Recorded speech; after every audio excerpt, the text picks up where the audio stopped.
நண்பர்கள் அனைவருக்கும் வணக்கம். இந்தியா தாக்குதல் நடத்தினாங்கன்னா நாங்கள் அணு ஆயுதத்தை கூட எடுப்போம், அதுக்கு தயங்க மாட்டோம் அப்படின்னு பாகிஸ்தான் அதிரடியான ஒரு மிரட்டல் ஒன்று விடுத்திருக்கு. அதே வேளையில் இந்தியா என்ன பண்ணியிருக்காங்கன்னா, நம்முடைய பிரதமர் மோடி அவர்கள் கடுமையான உத்தரவு ஒன்று போட்டிருக்கிறாரு. உடனடியாக தாக்குதலை தொடங்கியிருக்காங்க நம்முடைய படைகள். இதனால பதற்றம் ஏற்பட்டிருக்கு. அப்படி என்ன உத்தரவு மோடி அவர்கள் போட்டார் அப்படிங்கிற தகவலை தெரிஞ்சுக்கலாம். அதே போல இந்திய ராணுவம் கடுமையான பதிலடி தாக்குதலை பழிக்கு பழி வாங்கியிருக்காங்க. இது மட்டும் இல்லாம பாகிஸ்தானுடைய ராணுவத்தை பிடிச்சிருக்காங்க நம்முடைய இந்திய ராணுவம். அத்துமீறி நுழைஞ்ச பாகிஸ்தானுடைய ராணுவ வீரரை துவம்சம் பண்ணியிருக்காங்க. இதை பத்தி நம்ம இந்த வீடியோல தெரிஞ்சுக்கலாம் நண்பர்களே. அதுக்கு முன்னாடி நம்முடைய சேனலை சப்ஸ்கிரைப் பண்ணாம பாக்குறீங்கன்னா மறக்காம சப்ஸ்கிரைப் பண்ணிக்கோங்க. புதுசா நம்முடைய வீடியோ பார்த்துட்டு இருக்கீங்கனாலும் கீழே இருக்கும் சப்ஸ்கிரைப் பட்டனை தட்டி அந்த பெல் ஐகானை கிளிக் பண்ணிக்கோங்க. இந்தியா மேல அணு ஆயுதம் உள்பட பல வகையான ஆயுதங்களை பயன்படுத்த கூட பாகிஸ்தான் தயாராக இருக்கு அப்படின்னு ரஷ்யாவுக்கான பாகிஸ்தான் தூதர் முகமது காலித் ஜமாலி அவர்கள் எச்சரிக்கை விடுத்திருக்கிறாரு. ரஷ்யாவுக்கான பாகிஸ்தான் தூதர் முகமது காலித் ஜமாலி விடுத்த எச்சரிக்கையில இந்தியாவில் இருக்கும் அரசியல் கட்சிகள் இந்த விவகாரத்தை பெருசாக்கிட்டு வர்றாங்க. இது தேவையில்லாம பாகிஸ்தான் மீது பழி போடுறாங்க, அது தவறு. பாகிஸ்தான் மீது தாக்குதல் நடத்துவதற்கு தேவையில்லாத திட்டங்களை வகுக்கிறாங்க அப்படின்னு சொல்றாங்க. மேலும் லீக்கான ஆவணங்களின்படி பார்த்தோம்னா பாகிஸ்தான் மேல இந்தியா தாக்குதல் நடத்த போகிறது. இந்தியாவுடைய படைகள் பாகிஸ்தான்ல சில செக்டார்கள்ல தாக்குதல் நடத்த திட்டமிட்டு வர்றாங்க. இதுக்கான ஆவணங்கள் கசிஞ்சிருக்கு அப்படின்னும், இந்தியா எங்களை தாக்க கூடாது, எங்களை தாக்க நினைச்சாங்கன்னா நாங்க திருப்பி தாக்குவோம் அப்படின்னு உளறிக்கிட்டு புலம்பிட்டு வருது. அது பலமுனை தாக்குதலாக இருக்கும். யாருக்கு பலம் அதிகம் இருக்கு அப்படிங்கிறது பெரிய விஷயம் இல்லை. இந்தியா மற்றும் பாகிஸ்தானை பொறுத்த வரைக்கும் எண்ணிக்கை பலம் குறித்த இந்த விவாதத்துல நாங்க ஈடுபட விரும்பல. மரபு வழி மற்றும் அணுசக்தி ஆகிய இரண்டிலையும் முழு அளவிலான சக்தியையும் நாங்கள் பயன்படுத்துவோம், அதுக்கு தயாராகவே இருக்கிறோம் அப்படின்னு ரஷ்யாவுக்கான பாகிஸ்தான் தூதர் முகமது காலித் ஜமாலி அவர்கள் எச்சரிக்கை விடுத்திருக்கிறாரு. ஏற்கனவே பாகிஸ்தான் எல்லையில ரோந்து பணிகளை மேற்கொள்ள இந்திய கடற்படையுடைய சாப்பர்கள், அதாவது ஹெலிகாப்டர்கள் களமிறக்கப்பட்டிருக்கு. கடந்த 4 மாதங்களாகவே அங்கு ரோந்து நடக்காமல் இருந்துச்சு. இதை நம்ம சொல்லி ஆகணும். நேற்று ஒரு நண்பர் பார்த்தீங்கன்னா, அப்படிலாம் ஒன்றும் புதுசாக நடக்கல, இது ஏற்கனவே நடந்துச்சு அப்படின்னு உத்தரப்பிரதேசத்தில் முதல் முறையாக 4 மாசமா நடக்காத ரோந்து நேற்றைய தினம் நடந்துச்சு அப்படின்னு சொல்லியிருந்தோம். அதுக்கு அந்த நண்பர் தப்பாக சொல்லியிருந்தாரு. நான் அவருக்கு பதிலும் கொடுத்திருந்தேன். அதே போல இலகுரக நீண்ட தூரம் பயணிக்கும் திறன் கொண்ட ரோந்து ஹெலிகாப்டர்களை களமிறக்கியிருக்காங்க. ரோந்து பணிகளை ஆக்டிவேட் செய்யுங்கள் அப்படின்னு பாதுகாப்புத்துறை உத்தரவிட்டதுனால தான் பாதுகாப்பு பணியில கடற்படையும் இப்போ களமிறங்கியிருக்கு அப்படிங்கிற செய்தியை நேற்றைய தினம் பார்த்திருந்தோம். இந்த நிலையில தான் இந்தியா எங்க மேல தாக்குதல் நடத்தணும்னு நினைச்சாங்கன்னா நாங்க இந்தியாவுக்கு எதிராக அணு ஆயுதத்தை கூட பயன்படுத்துவோம், ஜாக்கிரதை அப்படின்னு சொல்லி பாகிஸ்தான் இப்போ மிகப்பெரிய வார்னிங்கை இந்தியாவுக்கு கொடுத்திருக்கு.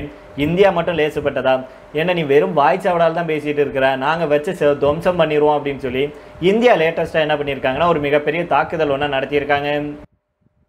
ஜம்மு காஷ்மீர் யூனியன் பிரதேசத்தில் எல்லை பகுதிகளில் பாகிஸ்தான் ராணுவம் ஆத்திரமூட்டும் வகையிலான துப்பாக்கி சூடு சம்பவங்களை நடத்திட்டு வருது.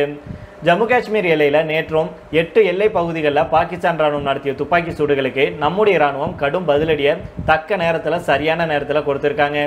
அதாவது ஜம்மு காஷ்மீருடைய குப்வாரா, பாராமுல்லா, பூஞ்ச், ரஜோரி, மெந்தார், நவ்சாரா, சந்தர்பானி மற்றும் அக்னூர் ஆகிய எல்லை பகுதிகளில் நேற்று இரவும் பாகிஸ்தானுடைய ராணுவம் தொடர்ந்து துப்பாக்கி சூடு நடத்தி ஆத்திரமூட்டியிருக்கு. இதுக்கு நம்முடைய ராணுவ தரப்புல கடுமையான பதிலடி கொடுக்கப்பட்டிருக்கு. இந்த நிலையில தான் ராஜஸ்தான் எல்லையில பாத்தீங்கன்னா பாகிஸ்தானுடைய ராணுவ வீரர் சிக்கியிருக்கிறாரு. நம்முடைய PSF வீரர்கள் கைது செஞ்சிருக்காங்க.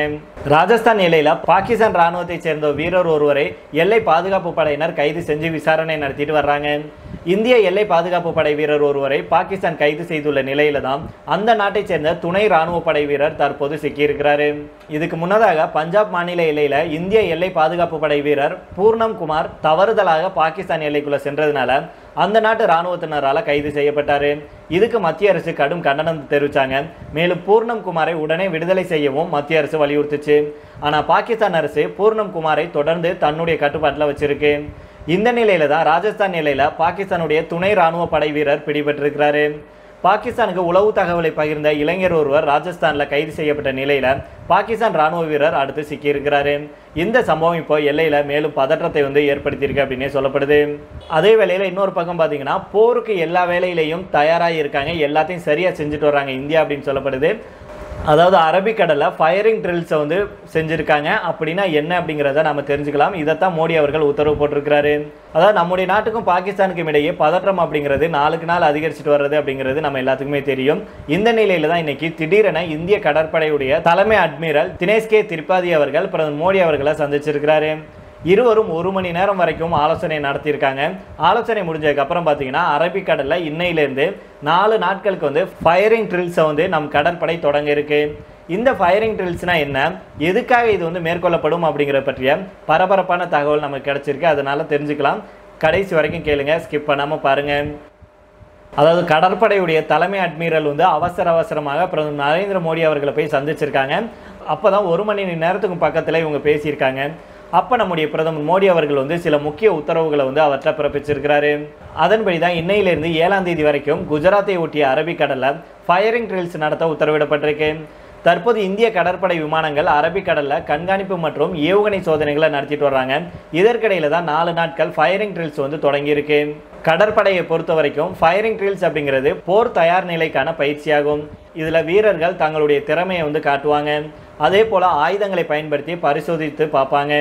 பொதுவாக ஒரு நாட்டுடன் பதற்றம் அதிகரிக்கும் போது இந்த பயிற்சி அப்படிங்கிறது மேற்கொள்ளப்படும், அல்லது ஆயுதங்களை பரிசோதிக்கும் வகையில் இந்த பயிற்சி அப்படிங்கிறது மேற்கொள்ளப்படும். தற்போது பாகிஸ்தானுடன் பதற்றம் அதிகரித்துள்ள நிலையில் இந்த பயிற்சி வந்து தொடங்கியிருக்கு.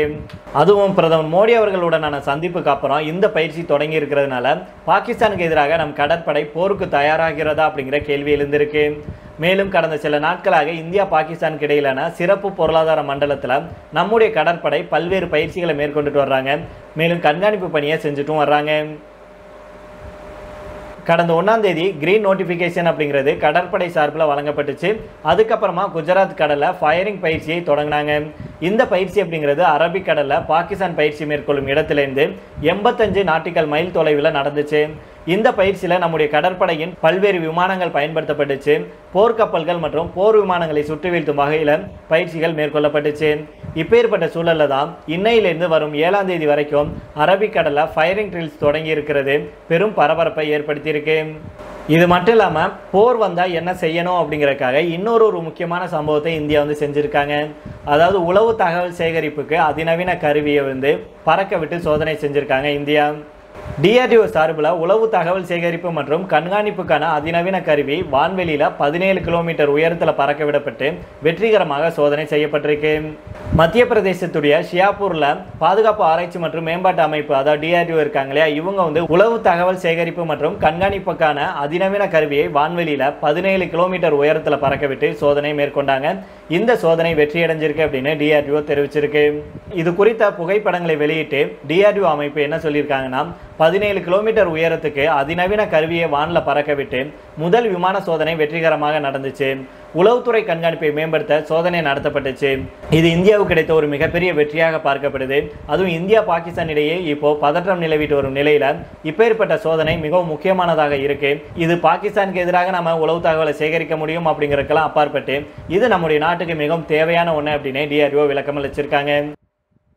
மேலும் உளவு தகவல் சேகரிப்புக்கு மேற்கொள்ளப்பட்ட சோதனை வெற்றியடைந்தது ஒரு மைல்கல் அப்படின்னு DRDO தலைவர் சமீர் அவர்கள் தெரிவிச்சிருக்கிறாரு. பகல்காம் பயங்கரவாத தாக்குதல் தொடர்பாக இந்தியாவுக்கும் பாகிஸ்தானுக்கும் இடையே அதிகரிச்சுட்டு வரும் பதட்டங்களுக்கு மத்தியில் தான் இந்த சோதனை நடந்திருக்கு. சோதனையை வெற்றிகரமாக முடித்ததுக்காக பாதுகாப்புத்துறை அமைச்சர் ராஜ்நாத் சிங் அவர்கள் DRDOவை பாராட்டியிருக்கிறாரு. அதனால் எல்லா வகையிலையும் நாம் வந்து ஆயத்தமாயிட்டு இருக்கிறோம். போருக்கு என்னென்னலாம் தேவை, நம்முடைய ராணுவ வீரர்கள் ஒரு பக்கம் களமிறக்கப்பட்டிருக்காங்க, இன்னொரு பக்கம் போர் பயிற்சி நடைபெற்று இருக்கு, கடற்படைக்கு உத்தரவிட்டிருக்காங்க, முப்படைகளுக்கும் அதிரடியான உத்தரவை பிரதமர் மோடி அவர்கள் போட்டிருக்காங்க. இப்படி அடுத்தடுத்து பல வகையான பயிற்சிகளையும் பல வகையான போர் ஆயத்த பணிகளையும் இந்தியா செஞ்சுட்டு வர்றாங்க. கண்டிப்பாக இந்தியா வந்து தாக்குதல் நடத்த போகிறாங்க அப்படிங்கிறதுல எந்த ஒரு மாற்று கருத்தும் இருக்க முடியாது. இந்தியா இப்போ பொறுமை காத்துட்டு தான் வர்றாங்க. ஆனால் பின்வாங்கலை. இந்தியா வந்து கண்டிப்பாக எப்போ வேணாலும் தாக்குதல் நடத்தலாம் அப்படிங்கிற ஒரு பயம் பாகிஸ்தானுக்கு இருக்குது. நம்முடைய மக்களும் அதை தான் எதிர்பார்த்துட்டு இருக்காங்க. 26 பேரை கொன்ற அந்த பயங்கரவாதிகளை மட்டுமல்ல, கூண்டோட பாகிஸ்தானையே அழிக்கணும் அப்படிங்கிறதா நம்முடைய கருத்தாக இருக்குது. அதனால் பொறுத்திருந்து பார்ப்போம் நண்பர்களே என்ன நடக்குது அப்படின்னு. இப்போ இதோட நம்ம இந்த வீடியோ முடித்துக் கொள்ளலாம். இதை பற்றி உங்களுடைய கருத்துக்களையும் கீழே உள்ள கமெண்ட் பாக்ஸில் சொல்லுங்கள். மீண்டும் நாளை வேறொரு செய்திகளுடன் உங்களை சந்திக்கிறேன். நன்றி, வணக்கம்.